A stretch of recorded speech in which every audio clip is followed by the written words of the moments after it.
Dağların zirvəsindən vadilərin dərinliyinə qədər uzanan bu nəhəng divar. Bəziləri onu dünyanın qoruyan əli adlandırır, bəziləri isə imperiyaların inadı. Böyük Çin səddi eradan əvvəl 3-cü əsrdə Sen Şixuandinin əmri ilə tikilib.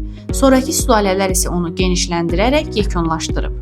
Tarixçilər Böyük Çin səddinin türk tayfalarına qarşı müdafiə məqsədi ilə inşa edildiyini qeyd edir. Çin mənbələrində Hu adlandırılan bu tayfalar geniş ərazilərə hakim olur, imperiya üçün real təhlükə yaradırdı. Səddin tikintisində milyonlarla insan çalışdırılıb. Milyonlarla daş blok 100 kilometr məsafəyə insan gücü ilə daşınıb. Xalq arasında ona uzun qəbristanlıq da deyirdilər. Çünki tikinti zamanı minlərlə insan həyatını itirmişdi. Bir çoxları deyir ki, sədd kosmosdan da görünür. Amma bu sadəcə mifdir. Real olan tək şey var.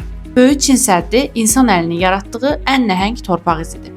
Min illiklər keçsə də, Böyük Çin səddi həm gücün, həm qorxunun, həm də insan iradəsinin simvolu olaraq qalır.